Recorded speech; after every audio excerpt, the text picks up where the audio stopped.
Halo Sobat Vokasi, sekarang kita sedang melesat di Bandung.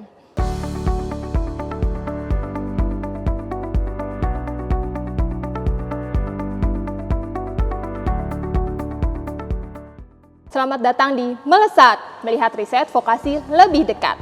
Bersama saya Reni Wahyuningsi selaku host pada episode kali ini. Sekarang kita akan membahas mengenai pembuatan grafin nanoplate sebagai bahan anti korosi untuk pelapisan pipa pada industri minyak dan gas. Saat ini saya sudah bersama Bapak Eko Andrianto.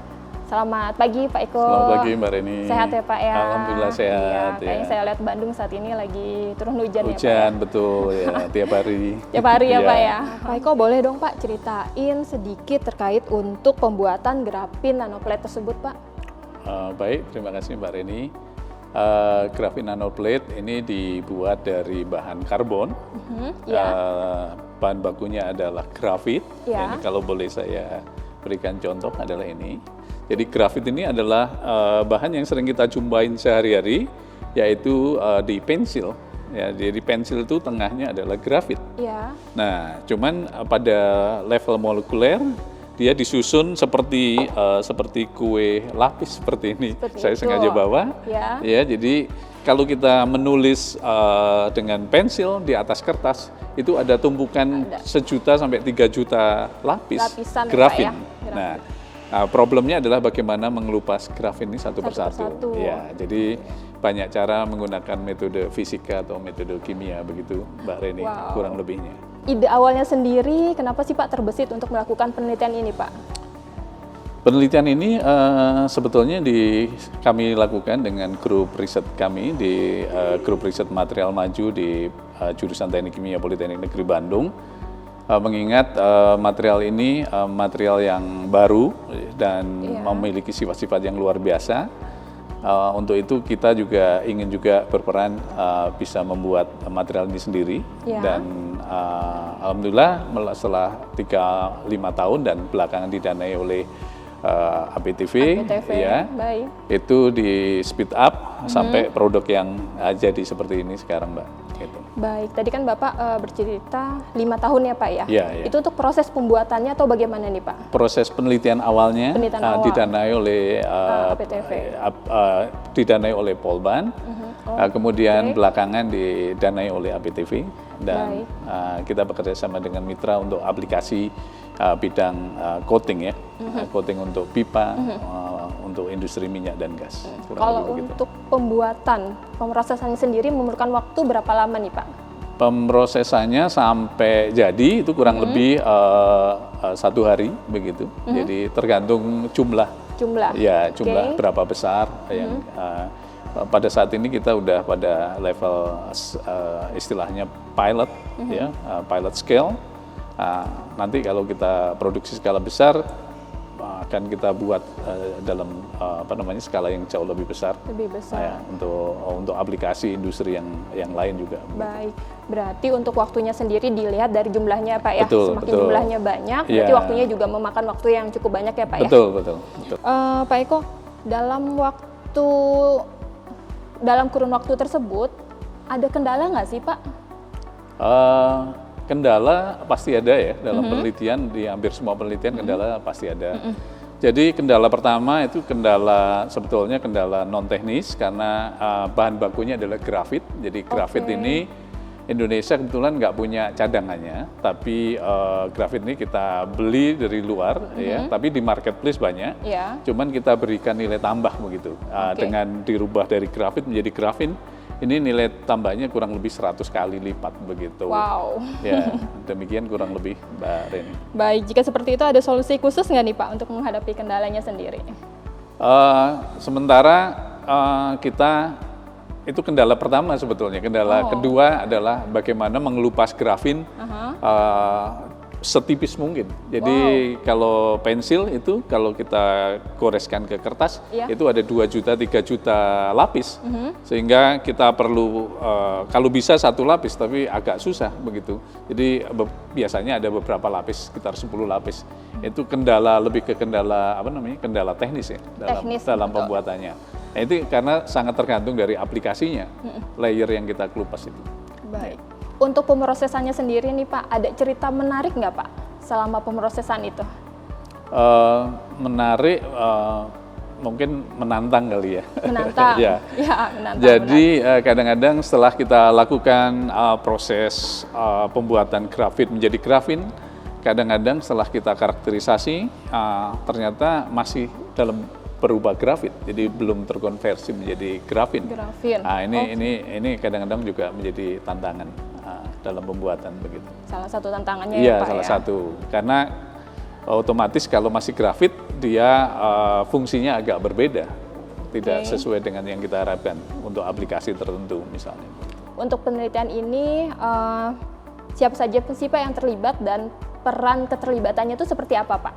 Baik, terima kasih Mbak Reni. Jadi yang terlibat adalah dosen tentunya Ya. sebagai peneliti utama, dibantu oleh teknisi Ya. untuk menyiapkan peralatan dan bahan yang diperlukan, dan tentunya mahasiswa ikut dalam program MBKM. Jadi mahasiswa yang ikut dalam penelitian ini dan bekerja sama dengan industri, mereka diakui sebagai program MBKM. Mitra kita kebetulan alumni dari jurusan Teknik Kimia juga, Wow. dan dia punya perusahaan di coating tapi tidak menggunakan grafin. Padahal marketnya itu butuh coating yang memiliki kinerja tinggi, sehingga kita gabungkan grafin ke bahan coating yang mereka sudah kembangkan, kurang lebih begitu. Kurang lebih seperti itu, baik. Nah, Sobat Vokasi, di sini sudah bisa kita lihat ya, ada 3 untuk produk penelitian ini. Pak Eko, bisa dijelasin dong Pak perbedaan dari ketiga produk ini Pak? Oke, ya, baik Mbak Rini. Yang saya pegang ini adalah bahan baku grafin, ya berupa grafit.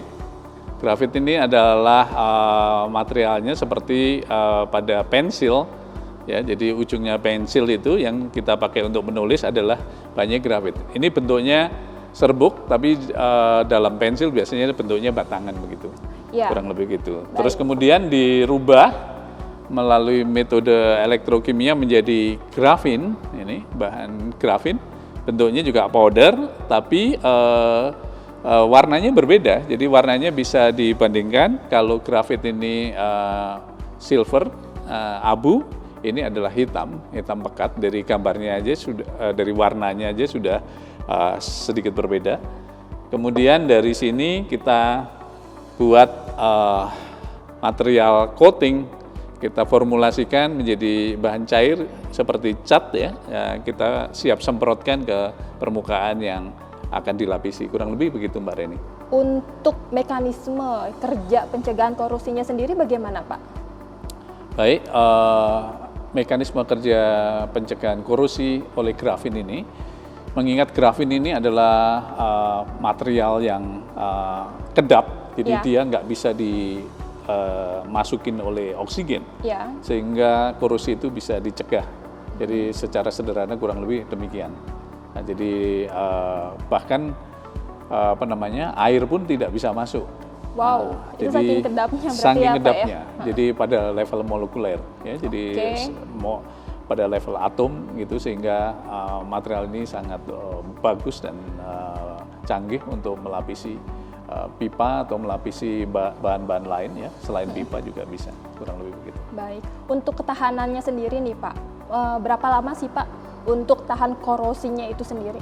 Ya, jadi ketahanan korosi ini bisa dari hasil tes kami di laboratorium itu 10 kali lebih lebih bagus dibandingkan dengan bahan coating yang tidak ditambahkan grafin, sehingga bisa ya kalau misalnya yang tanpa grafin setahun, dia bisa 10 tahun demikian. Jadi mengurangi biaya pelapisan ya, karena pipa ini harus sering dilapis. Begitu korosi sudah ada, harus dilapis ulang. Berarti ya, kalau ketahanannya cukup panjang ya Pak cukup ya, panjang, untuk masa waktunya ya cukup Pak panjang, ya? Ya. Demikian. Untuk grafinnya ini sendiri, ini sudah diproduksi dan dipasarkan belum Pak Eko?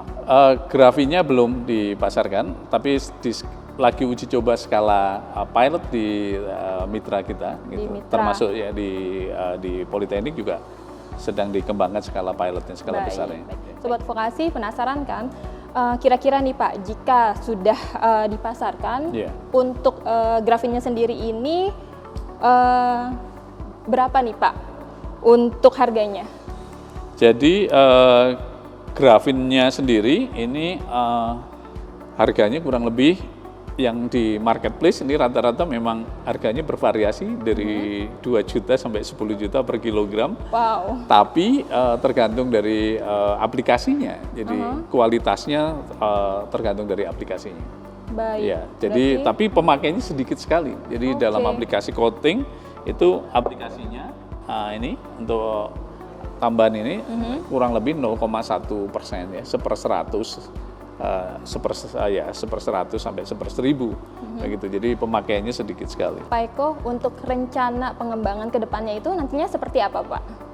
Baik, rencana pengembangan dari hasil penelitian ini tentunya di skala besarkan dan kemudian dikomersialisasi begitu. Tapi tidak menutup kemungkinan juga akan dikembangkan untuk aplikasi-aplikasi lainnya selain sebagai bahan coating, kurang lebih begitu. Baik, punya kiat khusus nggak nih Pak untuk para peneliti lainnya agar penelitian-penelitiannya itu bisa lolos Pak? Baik, teman-teman Sobat Vokasi biasanya penelitian yang didanai tentunya satu biasanya harus sesuai dengan template. Jadi secara administratif harus lolos dulu. Kedua tentunya harus sesuai dengan bidang penelitiannya. Dan ketiga harus juga mengikuti perkembangan teknologi yang terkini melalui studi literatur yang baik. Ya, keempat tentunya berdoa. Jadi karena tidak ada jaminan mengingat reviewer itu sangat subjektif ya. Baik, jadi, harus update demikian. dan tetap harus semangat serta berdoa ya Pak Iya, ya. berdoa yang paling penting. Baik, wah seru juga nih ngobrol-ngobrol bareng dengan Pak Eko ini. Iya, terima kasih. Ya, Pak Eko sepertinya cukup sekian obrolan kita hari ini. Terima kasih banyak Baik, ya Pak terima ya kasih. udah meluangkan waktunya. Sama-sama sudah datang juga ke Polban. Baik, semoga nanti nextnya kita bisa ngobrol-ngobrol lagi ya Pak ya. Baik, terima kasih. Nah Sobat Vokasi, nggak nyangka kan ternyata dari serbuk pensil yang biasa kita gunakan sehari-hari bisa menjadi produk yang bisa mencegah korosi atau karat. Jangan lupa like, subscribe, dan komen di bawah ini. Kira-kira penelitian apa lagi ya yang akan kita bahas minggu depan. Sampai jumpa di episode selanjutnya di Melesat, Melihat Riset Vokasi Vokasi Lebih Dekat.